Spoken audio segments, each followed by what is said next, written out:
नमस्कार। नई खबर यह है कि भारत दुनिया की चौथी बड़ी अर्थव्यवस्था बन गया है।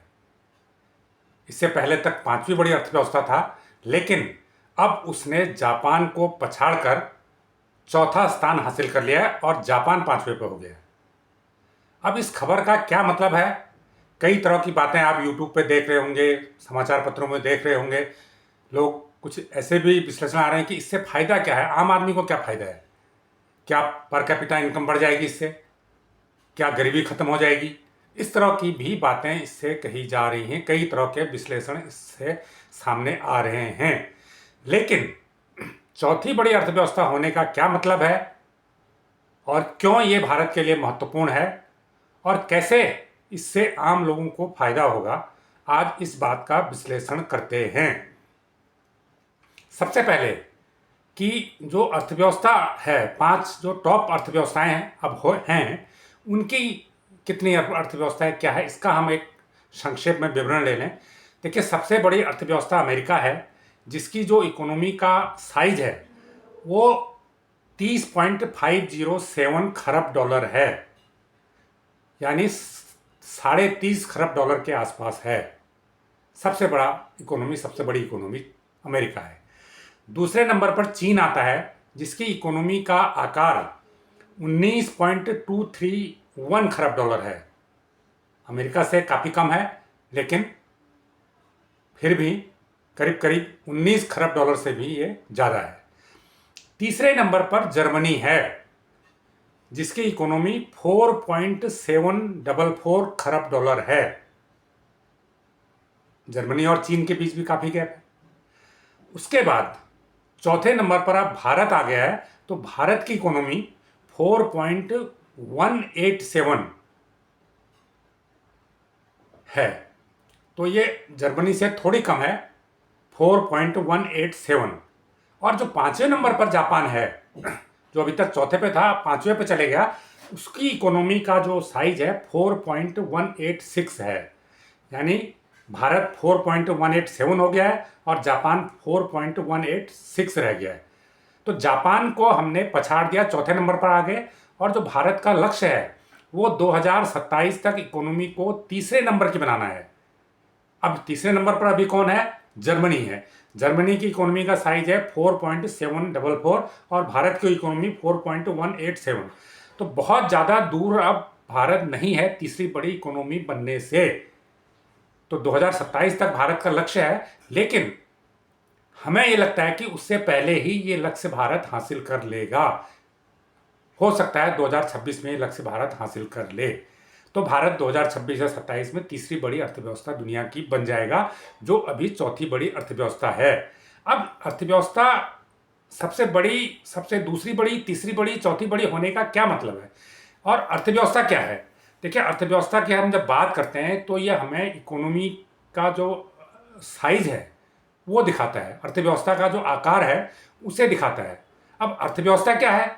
अर्थव्यवस्था है कि कितना हमारे देश में उत्पादन होता है, कितना उसका वितरण होता है, कितना उसका उपभोग होता है, कितना व्यापार होता है, कितना संसाधनों का इस्तेमाल बढ़ता है। ये सारे फैक्टर मिला के एक इकोनॉमी बनती है।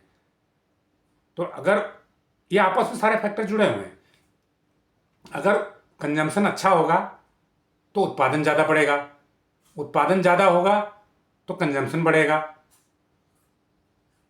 और ये जो हम कंजम्पशन और उत्पादन की बात कर रहे हैं, ये उत्पाद के मामले में होती है, सामान के मामले में लागू होती है और सर्विसेज के मामले में भी लागू होती है। अगर हमारी सर्विसेज लगातार बढ़ रही हैं, उसका आकार लगातार बढ़ रहा है, तो इसका मतलब है उसका इस्तेमाल बढ़ रहा है और इसका मतलब है कि इकोनॉमी आपकी लगातार बढ़ रही है। यानी सामान और सर्विसेज का कितना उत्पादन, कितना वितरण, कितना कंजम्पशन, कितना व्यापार और कितना रिसोर्सेज का इस्तेमाल हुआ, ये सब मिलके जो आंकड़ा निकलता है वो अर्थव्यवस्था को बताता है। तो भारत की आबादी बहुत ज़्यादा है, तो भारत का कंजम्पशन बहुत ज़्यादा है, भारत का उत्पादन बहुत ज़्यादा है, भारत का वितरण बहुत ज़्यादा है, भारत का व्यापार भी तेज़ी से बढ़ रहा है, आयात निर्यात भी बढ़ रहा है तेज़ी से। तो अब सवाल ये उठता है, जो प्रश्न उठाए जा रहे हैं कि इससे आम आदमी को क्या फ़ायदा, इससे लोगों को क्या फ़ायदा? ये तो एक डाटा है, आपने बता दिया कि इतने तीसरे या चौथी इकोनॉमी हो गई है, तीसरी भी हो जाएगी, लेकिन इससे देश को क्या फायदा, आम जनता को क्या फायदा है? देखिए, निश्चित रूप से फायदा है। वो फायदा स्पष्ट तौर पर दिखाई नहीं देता है, लेकिन फायदा है। अगर हम बात करें तो सबसे बड़ा फायदा क्या है कि भारत की इकोनॉमी बहुत बड़ी है। अगर इसके आर्थिक फायदे देखें तो इस समय दुनिया के तमाम बड़े देश भारत में निवेश के लिए आ रहे हैं, क्योंकि उन्हें ये लगता है कि भारत की इकोनॉमी बहुत ज़्यादा है। अगर हम भारत में कोई चीज़ प्रोड्यूस करेंगे तो वो भारत के मार्केट में ही बिक जाएगी, मार्केट में ही कंज्यूम हो जाएगी। लेकिन अगर कोई चीज़, कोई ऐसा देश हो जिसकी आबादी बहुत कम हो, जिसकी इकोनॉमी का साइज बहुत छोटा हो, अगर वहाँ पर कोई चीज़ प्रोड्यूस की जाए, अगर वहाँ पर वो नहीं बिकती है, तो उस कंपनी के लिए चैलेंज होता है कि उसको कहीं दूसरी जगह एक्सपोर्ट करो। तो ऐसे में भारत की चूंकि इकोनॉमी बड़ी है और हर कंपनी यहाँ पर अपना बिजनेस देख रही है, निवेश करने का मौका देख रही है कि अगर हम भारत में निवेश करेंगे तो भारत की इकोनॉमी इतनी बहुत ज़्यादा बड़ी है कि हमें जितना उत्पादन करना चाहेंगे उतना कर सकेंगे, उसे हम भारत के मार्केट में बेच सकेंगे। तो सबसे पहले है कि भारत में निवेश आ रहा है, भारत में इन्वेस्टमेंट बढ़ रहा है, और जो डोमेस्टिक बाहर से तो आ ही रहा है, जो भारत के जो अपने निवेशक हैं वो भी इंडस्ट्री में, सर्विसेज में अपना पैसा लगा रहे हैं ताकि उन्हें उसका रिटर्न मिले, उसका बेहतर फायदा मिले, क्योंकि भारत की इकोनॉमी लगातार बढ़ रही है। तो सवाल यह है कि जब कोई भारत से बाहर से पैसा आएगा या कोई देश का ही धन्ना सेठ या उद्यमी नया इन्वेस्टमेंट करेगा तो उसका फायदा किसको होगा? उसका फायदा सीधे आम लोगों को होगा, क्योंकि नौकरियां मिलेंगी, प्रत्यक्ष रोजगार मिलेगा, परोक्ष रोजगार मिलेगा। एक रोजगार दो तरह का होता है, एक प्रत्यक्ष होता है जिसमें सीधे नौकरी मिलती है, एक परोक्ष होता है जिसमें नौकरी से जुड़े अन्य चीज़ें का फायदा होता है। मान लीजिए कहीं पर कोई इंडस्ट्री खुलती है, 2000 लोग उसमें काम करते हैं, लेकिन उस इंडस्ट्री के आसपास लोगों को किराए के मकान भी चाहिए, चाय की दुकान भी चल जाएगी, रेस्टोरेंट भी चल जाएगा, होटल भी चल जाएगा। तो ये जो अपरोक्ष रोजगार मिलता है वो भी बढ़ता है। तो इसलिए भारत में अगर इन्वेस्टमेंट आएगा, भारत की अर्थव्यवस्था मजबूत होगी, तो यहाँ पर निवेश बढ़ेगा, बाहर का भी बढ़ेगा, अपने लोगों का भी बढ़ेगा। तो वो उससे जो है नए रोजगार सृजन होंगे, नौकरियां बढ़ेंगी, जो गरीबी है धीरे धीरे कम हो रही है। गरीबी हमारे देश में 33% थी कुछ साल पहले तक, अब वो घट के 5% तक आ गई है, और आने वाले समय में ये 5% भी कम हो जाएगी। और जितने ज़्यादा लोगों को रोजगार मिलेगा, अगर एक एक घर के दो दो लोगों को रोजगार मिलेगा, ज़्यादा लोगों को रोजगार मिलेगा, स्थायी रोजगार मिलेगा, तो उनकी पर कैपिटा इनकम में भी इजाफा होगा। और आज जो हम कहते हैं कि हमारी पर कैपिटा इनकम कम है, वो आने वाले वर्षों में बेहतर हो सकेगी। तो सबसे बड़ा फायदा तो ये है आर्थिक मोर्चे पर। अब दूसरा बड़ा फायदा जो है डिप्लोमेटिक मोर्चे पे, वो भी बहुत महत्वपूर्ण है। देखिए, अगर 25-30 साल पहले के भारत को देखें तो उसमें भारत की दुनिया में कोई पूछ नहीं थी। अगर आप 2-3 दशक पहले की बात करें तो भारत की पूछ नहीं थी, एक छोटा सा देश था। और अगर देश तो बड़ा था लेकिन कूटनीति के हिसाब से बहुत छोटा देश माना जाता था। और भारत का अगर प्रधानमंत्री कहीं विदेश यात्रा पर जाता था तो बहुत ज़्यादा हल्ला नहीं मचता था, बहुत कुछ नहीं होता था। लेकिन जब से भारत 5वीं अर्थव्यवस्था बना है, पहले छठी था, हमने ब्रिटेन को पछाड़ा, 5वीं पे आए, अब जापान को पछाड़ा, चौथी पे आ गए, और आगे हम जर्मनी को पछाड़ के तीसरी पे आ जाएंगे। तो जब जो टॉप 5 अर्थव्यवस्था में भारत शामिल हो चुका है और टॉप 3 में जल्दी आ जाएगा, तो उससे दुनिया में, उसकी डिप्लोमेसी में उसका डंका बच जाएगा। तो किस देश को कितना महत्व देना है, ये उसकी अर्थव्यवस्था को जरूर देखा जाता है। आज भारत को पूरी दुनिया में एक रिस्पेक्ट मिलती है, चाहे वो अमेरिका हो, चाहे रसिया हो, चाइना भी अब भारत से सम्मानजनक तरीके से पेश आता है। और देखा किस प्रकार चाइना ने, भारत ने जिस प्रकार चाइना पेंगोंग वाले घटना में चीन को मुंहतोड़ जवाब दिया था, उसके बाद भी चाइना का जब बिजनेस भारत के साथ डाउन होने लग गया तो चाइना के राष्ट्रपति ने पहल की और भारत और चाइना के रिश्तों में जो कड़वाहट थी, सुधार की कवायद शुरू की गई। तो ऐसे में तो जो डिप्लोमेसी का मोर्चा है, जो कूटनीति का मोर्चा है, उसमें भारत की तूती बोलने लग जाती है, उसमें भारत को ज़्यादा महत्व मिलने लग जाता है।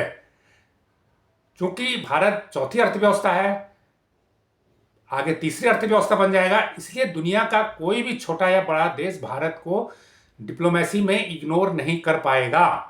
और भारत के हाथ में ये क्षमता होगी कि वो वैश्विक मामलों में अपनी भूमिका को महत्वपूर्ण बनाए रखेगा। आज रसिया भी भारत को रिस्पेक्ट करता है, अमेरिका भी करता है, चाइना भी करता है, जर्मनी भी करता है, फ्रांस भी करता है। तो ये जो डिप्लोमेसी में भारत का महत्व बढ़ रहा है, और जो दुनिया कई ध्रुवों में बट रही है। पहले दुनिया दो ध्रुवीय होती थी, एक तरफ यूरोप और अमेरिका होता था, दूसरी तरफ रसिया होता था। लेकिन अब दुनिया कई ध्रुवों में बट गई है।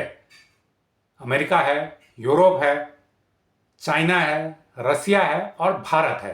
तो भारत अपने आप में एक ध्रुव बन गया है और जैसे ही वो इकोनॉमी में तीसरे नंबर पर जाएगा तो उसकी ये पोजिशनिंग जो है और भी मजबूत होगी।